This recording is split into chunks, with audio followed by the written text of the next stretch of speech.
Hello दोस्तों, स्वागत है आप सबके अपने YouTube channel agriculture on top knowledge में। मैं आपका भाई ऋतिक आज एक नए टॉपिक के साथ आया हूं। तो साथियों, आज का जो हमारा टॉपिक होने वाला है वो एग्रोनॉमी से होने वाला है। ज्वार की खेती यानी कि कल्टीवेशन ऑफ सोरगम। ठीक, अगर आपको कोई भी इन्फॉर्मेशन चाहिए किसी भी प्रकार की तो आप इस नंबर पर क्या है ये कॉन्टैक्ट कर सकते हैं। ये जो क्लास है यूपी कैटिट, ठीक है, यूपी कैटिट के लिए है, ओके, और आईसीआर के लिए भी है। आप साथ में अगर यूपी बोर्ड की तैयारी कर रहे हैं, अगर आप कक्षा 11वीं क्लास में, तो आपके लिए ये वीडियो बहुत ही हेल्पफुल होने वाली है। ओके, तो इसलिए आप हमारी इस वीडियो को शुरू से लेकर आखिर तक देखें। तो चलते हैं, गैर टाइम वेस्ट करें आगे। तो सबसे पहले हम इसका देखेंगे क्या, वनस्पतिक नाम, जिसे बोटनिकल नेम इंग्लिश में की बात करते हैं, बोटनिकल नेम बोलते हैं। तो सोरगम वाई कलर, ठीक, क्या है, सोरगम वाई कलर इसका बोटनिकल नेम है। आपको एक और बात बता दूं, अगर आप जब यूपी बोर्ड में अगर कॉपी लिखते हैं या आप बोटनिकल नेम कहीं भी लिखते हैं तो हम उसे क्या लिखते हैं, इटालियन भाषा में लिखते हैं। तो उसके लिए हम क्या अंडरलाइन करना पड़ता है, ठीक है, इस तरीके से, यानी कि ये क्या शुद्ध माना जाता है। अगर आप कोई भी बोटनिकल नेम लिखते हैं या सोरगम वाई कलर लिखते हैं तो आपको क्या अंडरलाइन करना पड़ेगा अपनी बोर्ड कॉपी में भी। ठीक, इससे क्या है कि आपको अच्छे नंबर मिलेंगे। ठीक, क्योंकि जो बोटनिकल नेम होते हैं हम इटालियन भाषा में क्या लिखते हैं। ठीक, अगर आप इंग्लिश में भी लिखते हैं तब भी क्या आपको अंडरलाइन करना पड़ेगा। ओके, बात करते हैं फैमिली की। तो पोएसी फैमिली है, जितने भी ये ग्रेन वाले हैं जो मैंने अब तक कितनी क्रॉप कराई है अपने यूट्यूब चैनल पर, वो सारी किसकी हैं, पोएसी फैमिली की हैं। ठीक, या ग्रेमनी फैमिली की बोल सकते हैं। ओरिजिन की बात करते हैं तो अफ्रीका, ओके, ओरिजिन की बात करते हैं तो अफ्रीका है। गुणसूत्र की बात करते हैं तो 20 होते हैं, कितने होते हैं, 20 होते हैं। ओके, अगर साथियों आप हमारे चैनल पर पहली बार विजिट कर रहे हैं तो दोस्तों इस चैनल को सब्सक्राइब कर लें, क्योंकि यूपी कैटेगरी से संबंधित हर रोज़ इस पर वीडियो आपको क्या मिलती है। ओके, आगे चलते हैं। अब देख लेते हैं इसके कुछ पोषक तत्व हैं, वो कौन कौन से पाए जाते हैं उनके बारे में थोड़ी चर्चा कर लेते हैं। प्रोटीन की मात्रा कितनी होती है, जो हमारी ज्वार है तो 10 से 12% होती है। ज्वार का जो पुष्पक्रम होता है वो पैनिकल होता है। कैसा होता है, पैनिकल होता है। पैनिकल के जांच बता दूं, वो इस तरीके के होते हैं कुछ, ठीक है। पैनिकल जो होते हैं इस तरीके का जो पुष्पक्रम होता है, इस तरीके का ये, ठीक है। पैनिकल आपने देखा होगा किस तरीके का, एक में से क्या कई कई वाली क्या निकली हुई होंगी, जैसा आपने आम का देखा है, आम का भी किस टाइप का, पैनिकल का। बात करते हैं इसका फ्रूट टाइप की, यानी कि फल प्रकार है, कैरियोप्सिस होता है। क्या इसका जो फल का प्रकार होता है वो कैरियोप्सिस होता है। जितने भी अब तक मैंने क्रॉपें कराई हैं फल का प्रकार उनका सबका क्या है, कैरियोप्सिस है। ओके, पीछे हमने क्रॉप कराई है, गेहूं की कराई है, गेहूं की कराई है, ठीक है, धान की कराई है और बाजरे की कराई है। अगर वो क्लासें नहीं देखी तो इस क्लास देखने के बाद आप देख सकते हैं। तो बात कर लेते हैं ज्वार के लिए उपयुक्त तापमान, यानी कि ज्वार के लिए कितना टेम्परेचर की आवश्यकता होती है। तो ये सबसे पहले बात करते हैं ट्रॉपिकल क्लाइमेट, यानी कि गर्म जलवायु का प्लांट होता है ज्वार। अंकुरण की बात करते हैं 20 डिग्री सेंटीग्रेड पे क्या इसका अंकुरण हो जाता है। और विकास के लिए कितना होना चाहिए, जो इसकी ग्रोथ के लिए अच्छा है टेम्परेचर, तो 26 से 30 डिग्री, कितना, 26 से 30 डिग्री। ठीक है, ये जो क्वेश्चन है मैं इस वजह से बता रहा हूँ क्योंकि आपको आसानी से क्या याद कर सकें। ये बहुत ही मेहनत से मैं क्या एक पीडीएफ बनाता हूँ। ठीक, अगर आपको ये पीडीएफ चाहिए तो आप दिए गए नंबर पर क्या ये मैसेज कर सकते हैं व्हाट्सएप पर। ओके, आपको क्या फ्री ऑफ कॉस्ट जितनी भी मैंने अपने यूट्यूब चैनल पर क्लासें करा रखी हैं उनकी पीडीएफ मिल जाएगी साथियों। इसलिए उस चैनल को मेरे को सब्सक्राइब करें। ठीक, आगे चलते हैं, बात कर लेते हैं वर्षा, यानी कि इसकी वर्षा की आवश्यकता कितनी होती है। तो 400 से 60, 400 से 450 से 600 mm के आसपास क्या वर्षा की रिक्वायरमेंट होती है। जो मिट्टी की आवश्यकता की बात करते हैं, दोमट मिट्टी, कैसी, दोमट मिट्टी होनी चाहिए।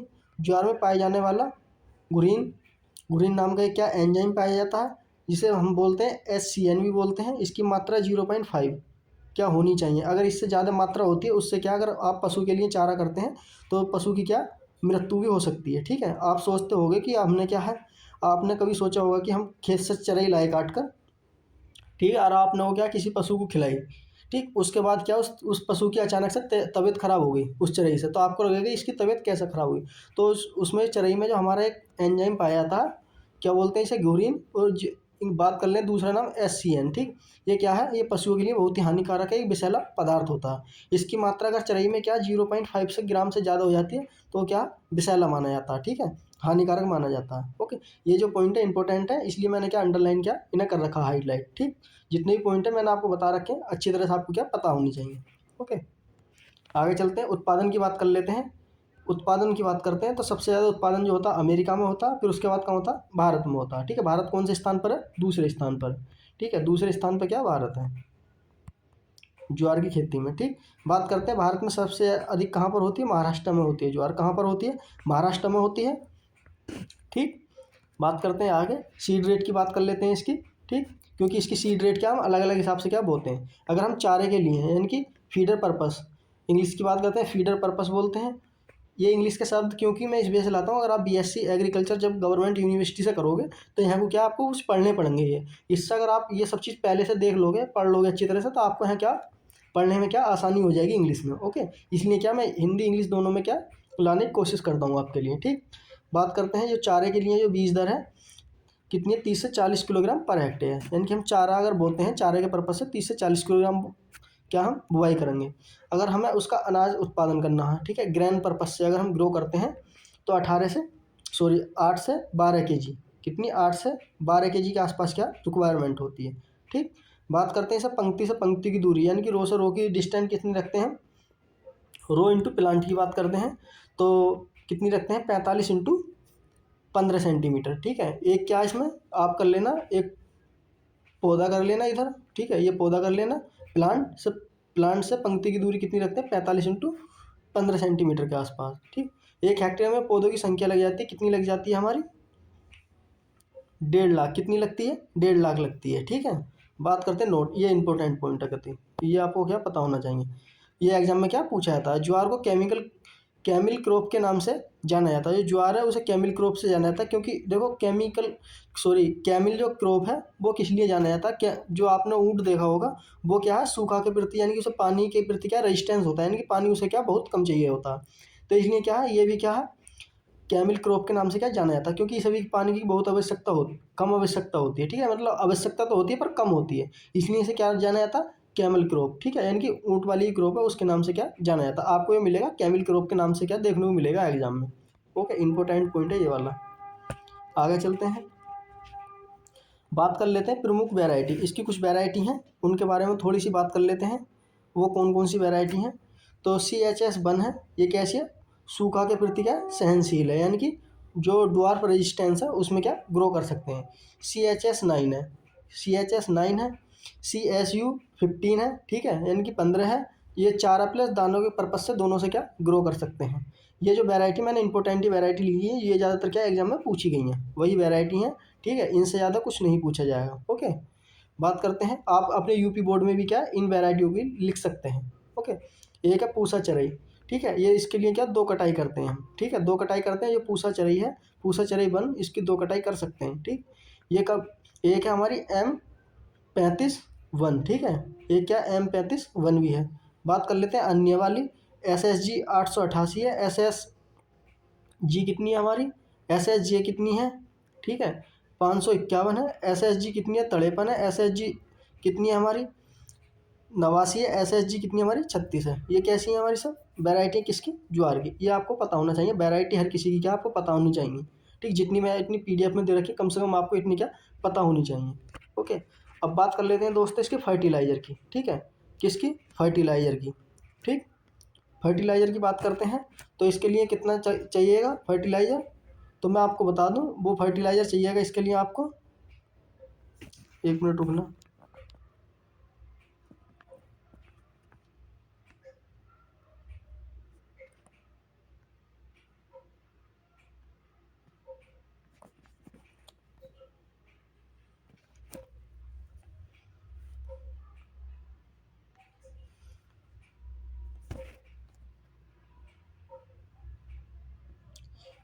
इसके लिए जो फर्टिलाइज़र चाहिएगा आपको, 1 मिनट यार, बस इसके लिए फर्टिलाइज़र चाहिएगा आपको, मैं आपको बता दूं, नाइट्रोजन NPK की बात करते हैं तो 80 kg 60 kg और 40 kg क्या इसकी रिक्वायरमेंट होती है, ठीक है, यानी कि नाइट्रोजन कितना 80 kg, ठीक है, नाइट्रोजन की मात्रा होगी इसमें कितनी होगी, N का मतलब होता है नाइट्रोजन 80 kg, जो हमारा फास्फोरस होगा उसकी कितनी होगी 60 kg, ठीक, और जो हमारा क्या होगा पोटास होगी वो कितनी होगी 40 kg, ठीक, पोटास जो होगी हमारी कितनी होगी 40 kg, इसके लिए आवश्यक है, ठीक। आगे चलते हैं,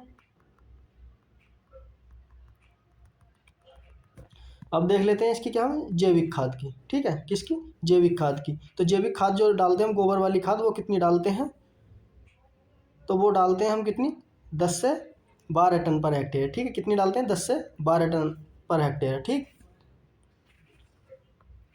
आगे चलते हैं, अब बात कर लेते हैं कुछ इनके इंसेक्ट कीट हैं, वो कौन कौन से लगते हैं उनके बारे में। तो इसमें जो इंसेक्ट कीट लगते हैं, पहला हमारा कीट माइट लगता है। एसबी का मतलब होता है स्टेम बोरर। कौन सा होता है? स्टेम बोरर, ठीक है, स्टेम बोरर लगता है। इसकी रोकथाम करते हैं हम किसे? इंडोसल्फान 35 इसी का क्या है 1.5 लीटर के हिसाब से क्या छिड़काव कर सकते हैं अपनी क्रॉप में। ओके, आगे चलते हैं। अब बात कर लेते हैं इसकी उपज। ठीक, उपज की बात करते हैं तो उपज कितनी मिलती है हमें? देसी ज्वार की बात करते हैं तो 15 से 20 कुंटल मिल जाती है। जो संकर ज्वार है उसकी कितनी मिलती है हमें? 35 से 40 कुंटल मिल जाती है। और चारे के लिए अगर हम चारे के लिए पर्पज से उगा दें तो हमें कितना मिल जाएगा? चारे से 350 से 400 कुंटल के आसपास क्या हमें उपलब्ध हो जाती है। ठीक है, हरे चारे की प्राप्ति। ओके, बात करते हैं आगे, देखते हैं कुछ और पॉइंट। इसकी बात कर लेते हैं क्या हम कटाई की, यानी कि हम इसकी कब कटाई करते हैं। संकर जो वैरायटी हैं उनकी जो है कब करते हैं हम? 100 से 110 दिन के बाद करते हैं। जो देसी किस्में हैं उनकी 125 से 100 दिन के बाद क्या करते हैं। ओके, आगे चलते हैं। तो थैंक यू दोस्तों, आई होप, मुझे उम्मीद है कि ये वीडियो आपको क्या पसंद आई होगी। अगर आपको ये पसंद आई है तो आप हमारी वीडियो के नीचे कमेंट करें ज़रूर कैसी लगी। ठीक है, तो आप हमारे चैनल पर अगर आप पहली बार विजिट करें तो आप हमारे चैनल को सब्सक्राइब करें और अपने दोस्तों को भी ज़्यादा से ज़्यादा शेयर करें। तो दोस्तों मिलते हैं इसी प्रकार की अगली वीडियो में, तब तक के लिए हमें इजाज़त दें। धन्यवाद।